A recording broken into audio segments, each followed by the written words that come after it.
Y para hablar del mundo de la ciencia española, de su situación actual, de los retos que tiene que afrontar en el presente inmediato y también en el futuro, contamos con una persona que está absolutamente autorizada para hacer una radiografía, para hacer un análisis de la ciencia española. Quiero dar la bienvenida, darle las buenas noches a José Antonio Gutiérrez Fuentes, que está aquí con nosotros en el estudio. Buenas noches, José Antonio. ¿Qué tal? Buenas noches. Para los pocos oyentes que no te conozcan, permíteme que lea unas pinceladas que serán necesariamente breves de tu currículum tan extenso y también en muchas cosas tan meritorio. Eres académico de la Real Academia de Doctores de España, doctor y licenciado en Medicina por la Universidad Complutense de Madrid. Has desarrollado una carrera como médico en la unidad de lípidos y arteriosclerosis del Hospital Clínico San Carlos.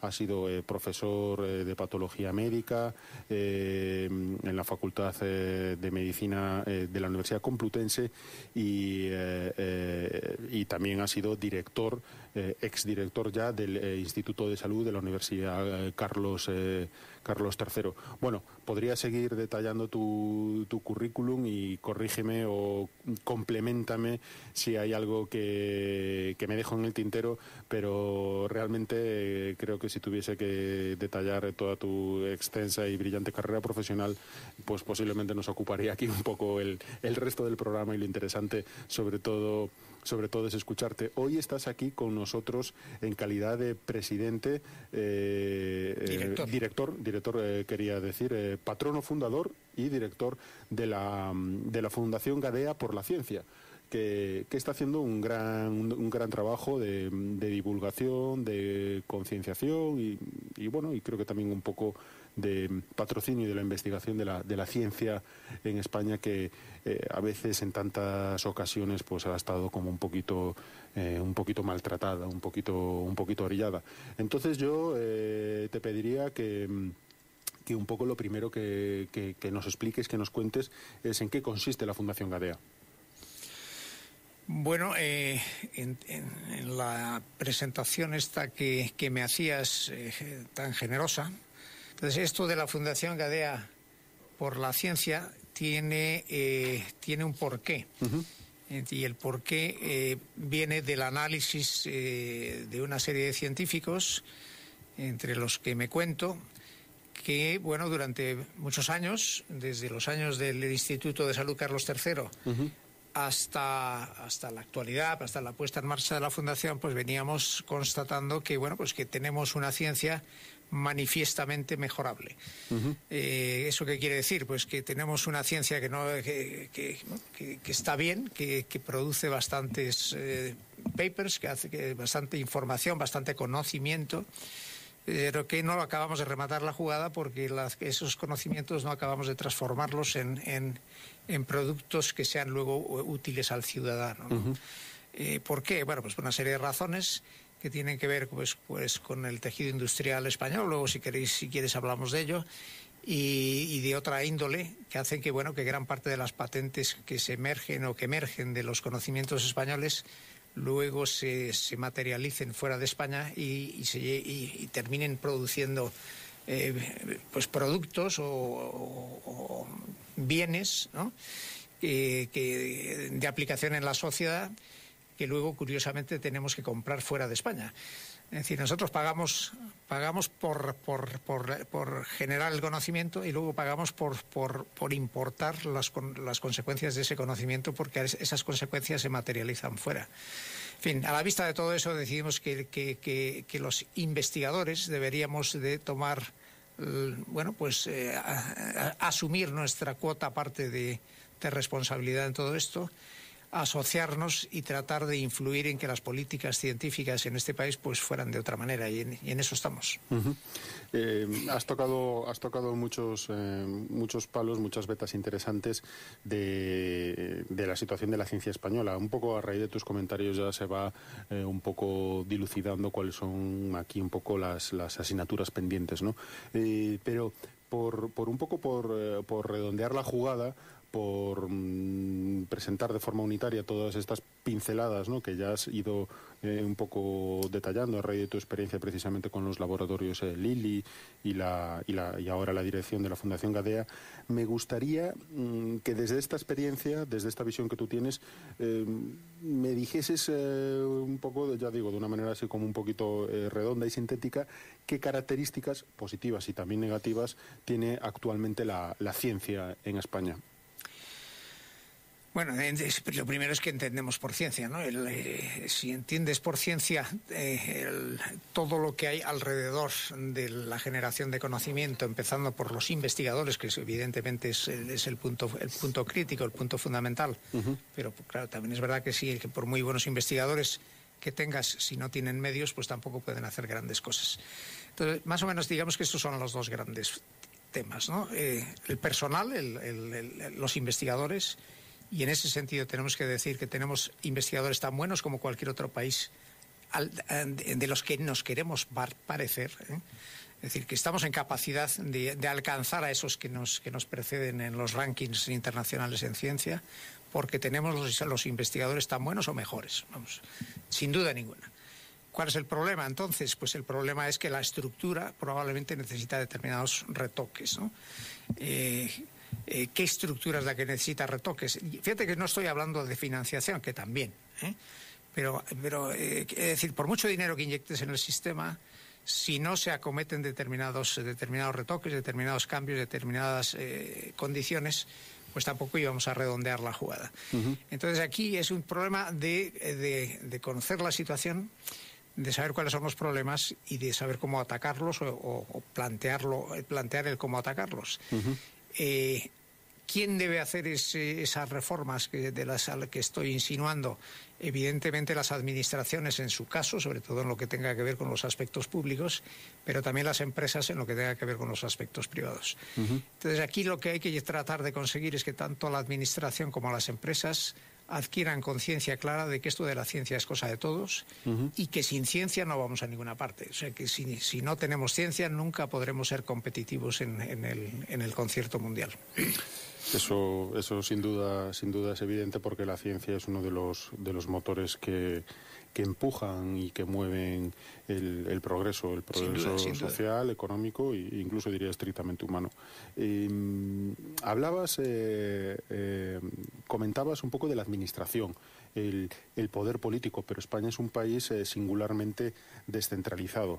Me gustaría saber si también desde tu experiencia como director de la Fundación Gadea, que es de ámbito nacional, que por lo tanto trabajáis y viajáis a las distintas comunidades autónomas, me gustaría saber, por así decirlo, el peritaje que podrías hacer de cada comunidad y saber un poco si hay grandes diferencias entre una comunidad y otra, entre La Rioja y Andalucía, o entre Galicia y Valencia, o en el fondo los problemas de la ciencia española pues son un poco los mismos en las distintas regiones, en las distintas comunidades, sin grandes diferencias. La pregunta es muy importante, ¿eh? Porque sí es verdad que queremos una mejor ciencia para España, pero claro, cuando hablas de España, ¿de qué estás hablando? Estamos hablando del conjunto de todos los españoles y por tanto de todas las comunidades, por supuesto, pero eso no quiere decir que todas las comunidades deban de tener el mismo rol en ciencia. Deberán de tener el que sean capaces de hacer, en función de sus capacidades propias, de que la gente en un determinado sitio pues puede ser más emprendedora o tener más, plantearse las cosas de otra manera, ¿no? No todas las comunidades tienen el mismo desarrollo industrial, no todas las comunidades tienen el mismo desarrollo agrícola, no todas las comunidades tienen el desarrollo científico por igual.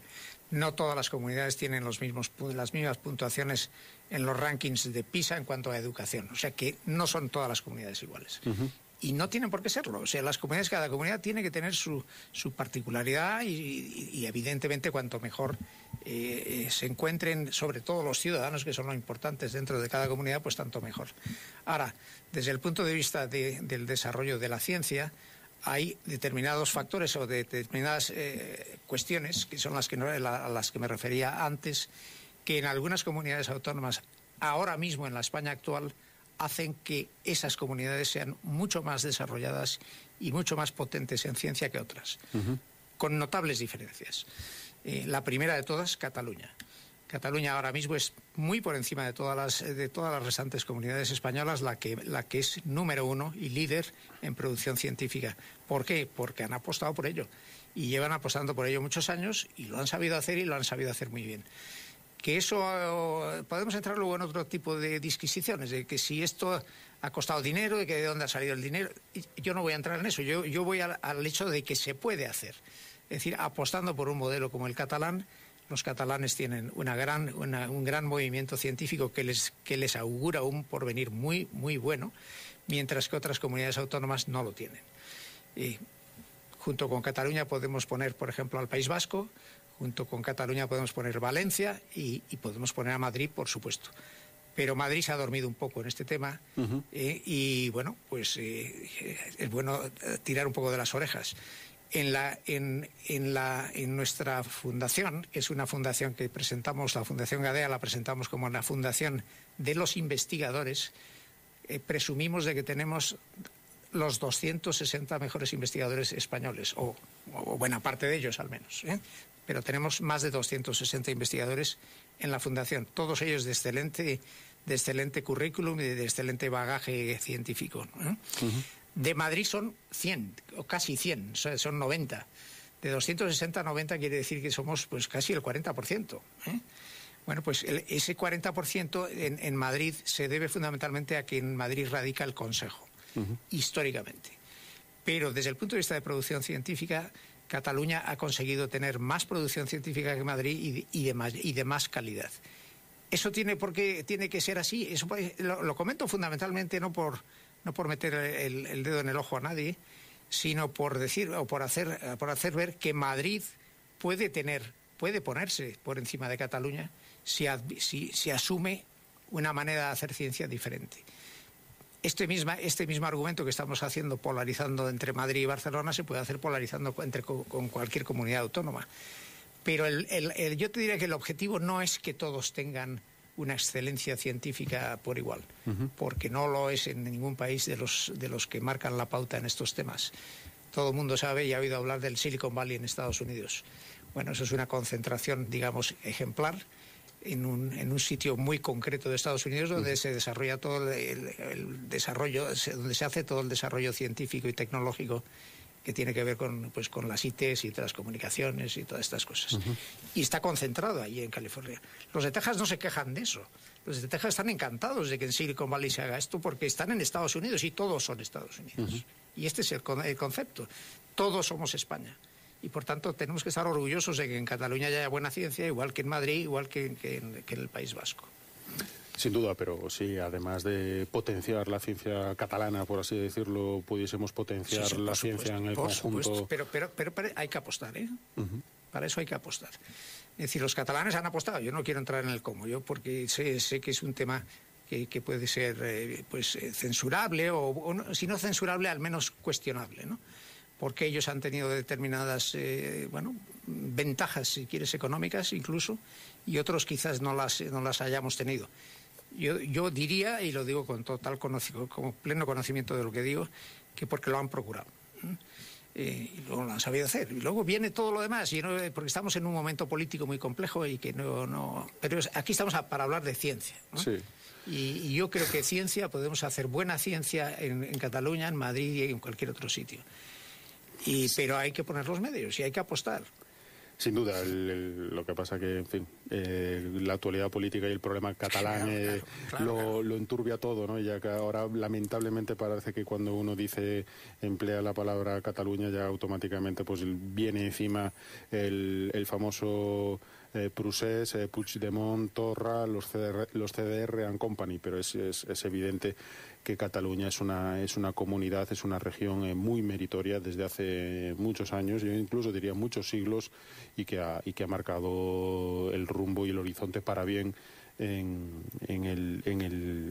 el conjunto de España. Es una pena que después estos líos políticos enturbien totalmente las valoraciones. Pero me gustaría también, van saliendo temas en la entrevista, y me gustaría, José Antonio, irlos aterrizando, porque lamentablemente el tiempo es el que tenemos. Entonces por eso me gusta aquí un poco llevar la claqueta, ¿no?, con el guión. Has mencionado, hemos hablado ya varias veces de la Fundación Gadea y de tu labor como director en esta fundación.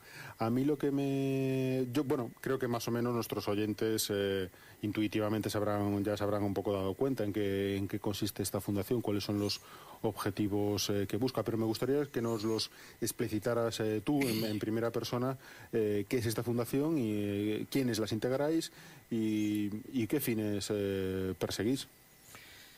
Pues yo creo que ya los he esbozado también de alguna manera, pero por sumarizarlos, por concretarlos.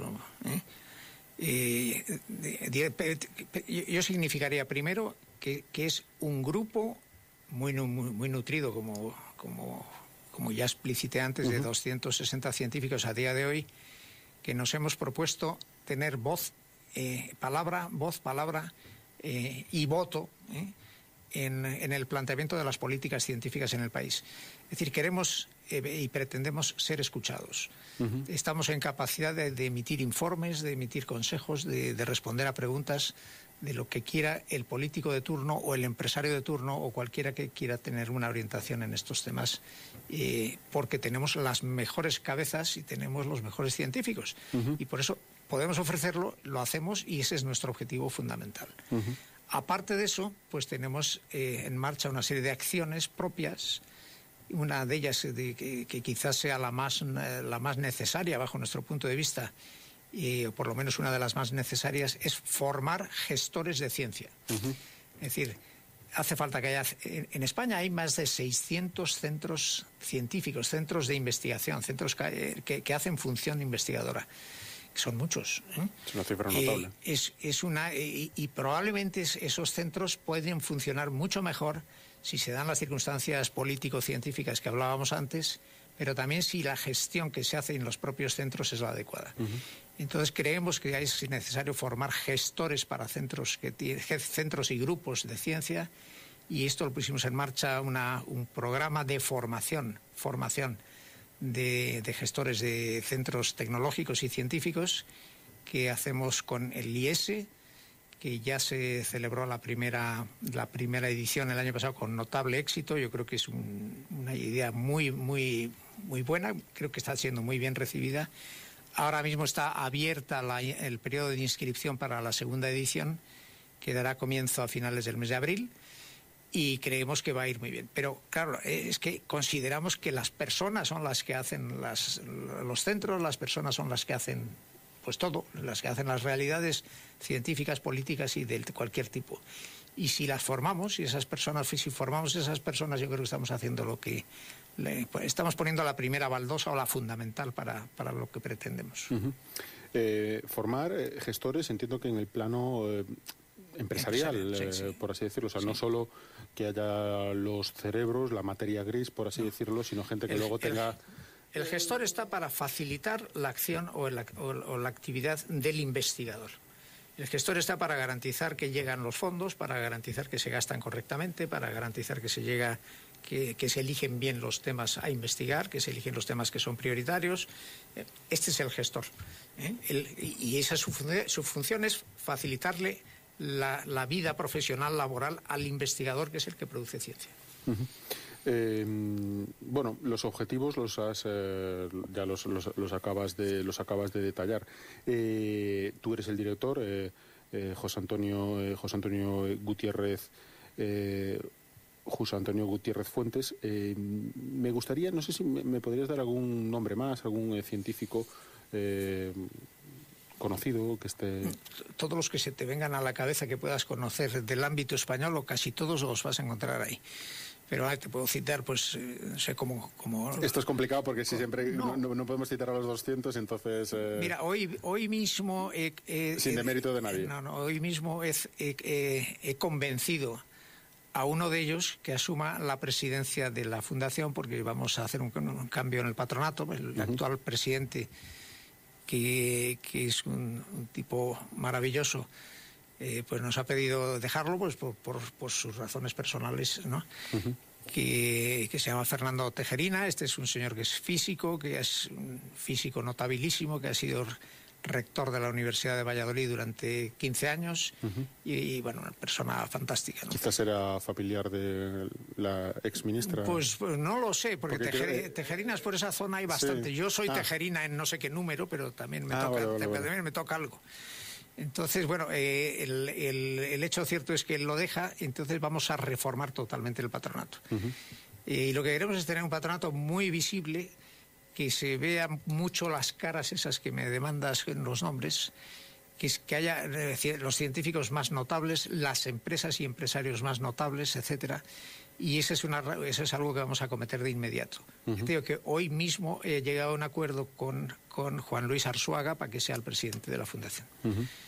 Y, por tanto, eso es una noticia, eso es una primicia absoluta, porque vengo de quedar con él para pues, estos...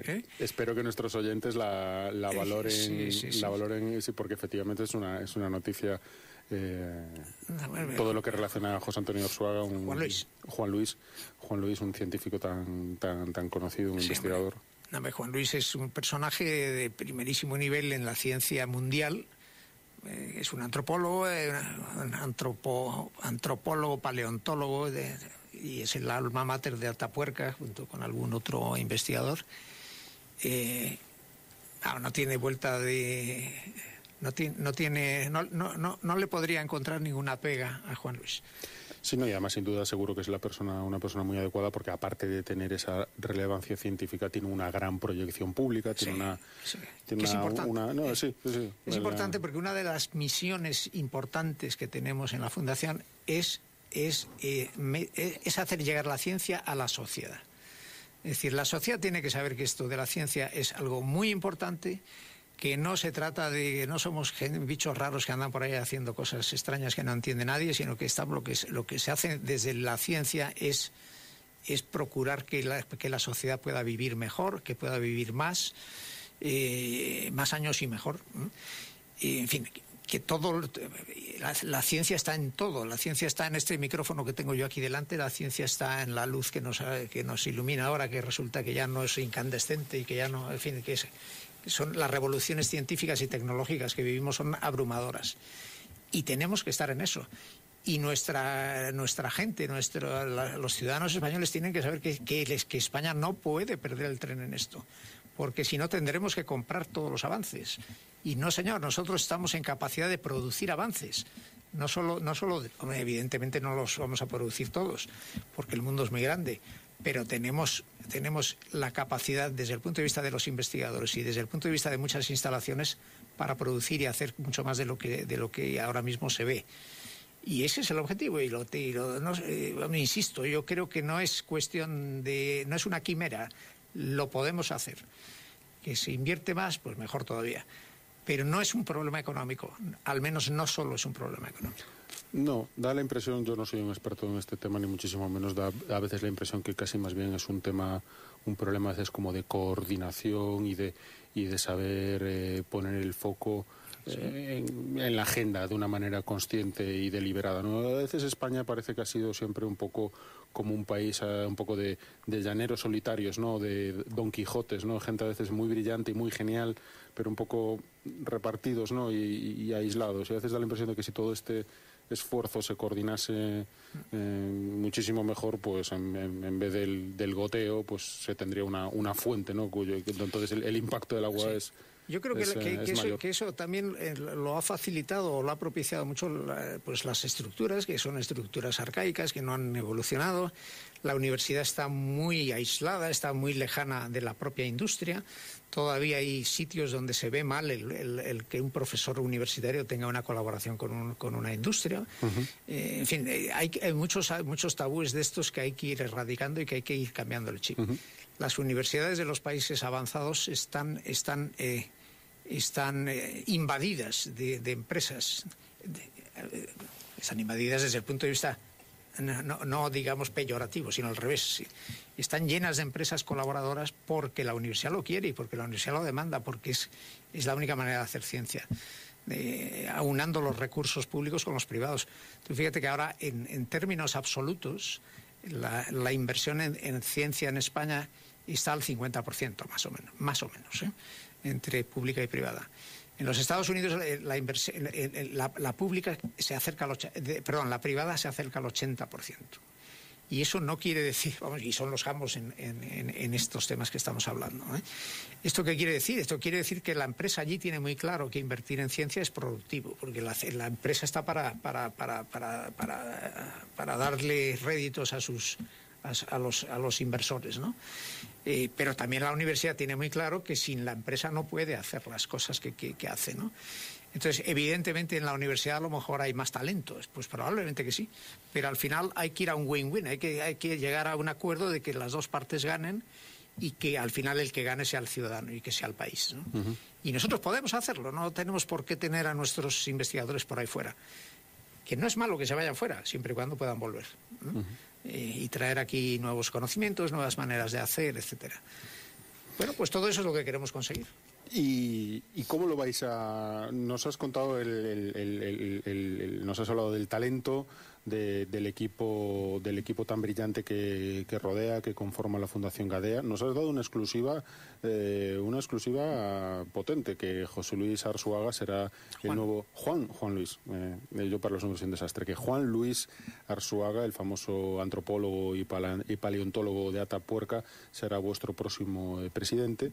Pero me gustaría saber ahora con qué medios concretos contáis, cuáles son los fondos económicos, no sé si esta cifra se puede decir, o cómo, porque el objetivo sin duda es muy positivo y muy ambicioso, pero claro, después hay que ver el vehículo, ¿no?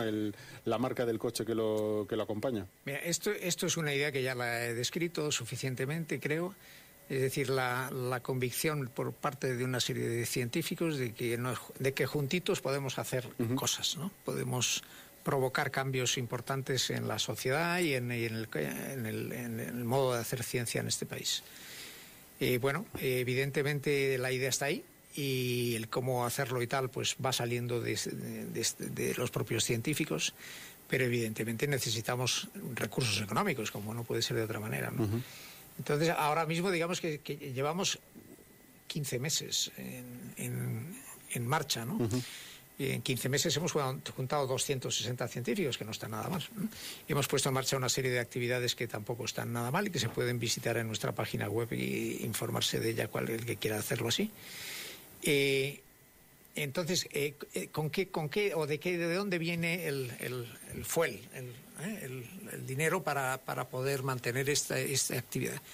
Bueno, esto viene de una persona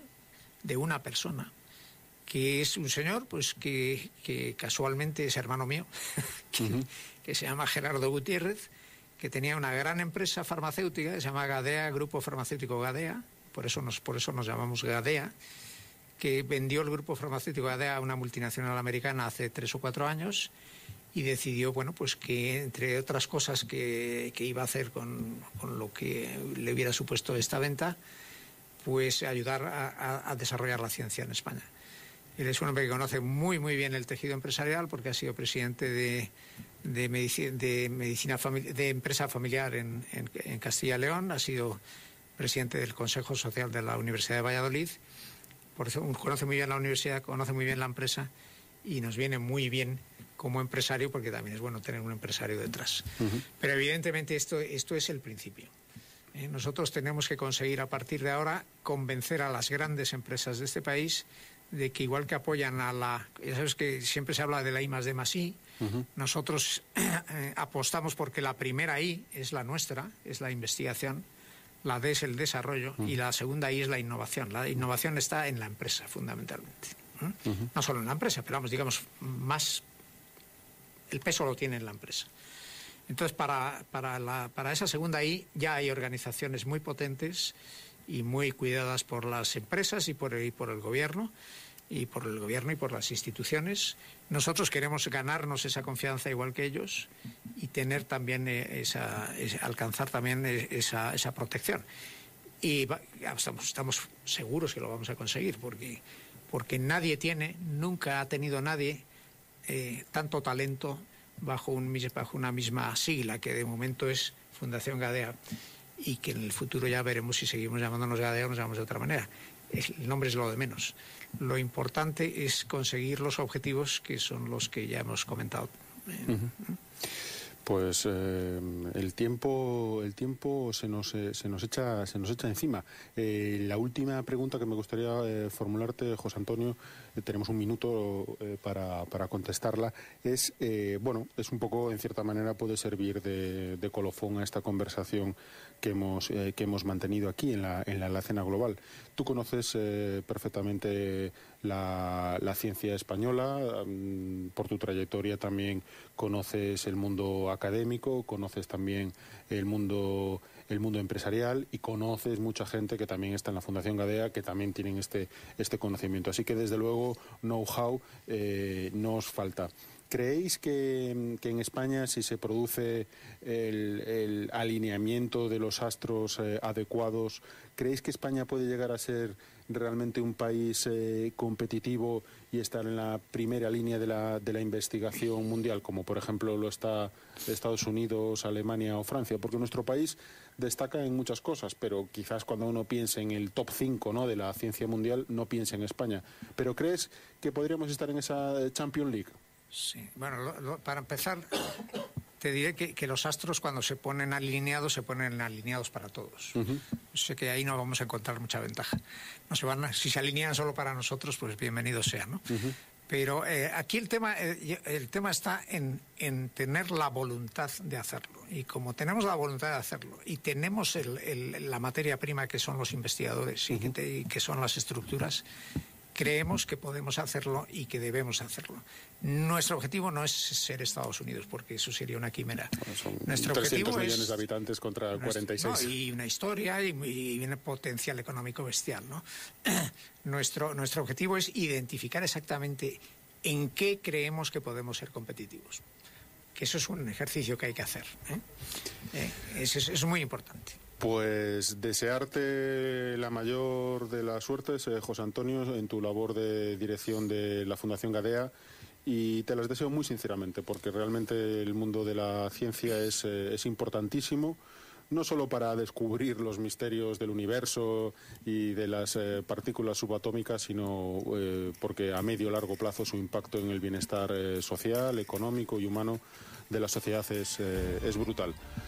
Muchísimas gracias, José Antonio. Buenas noches. Gracias. Radio Inter, tu gran compañía.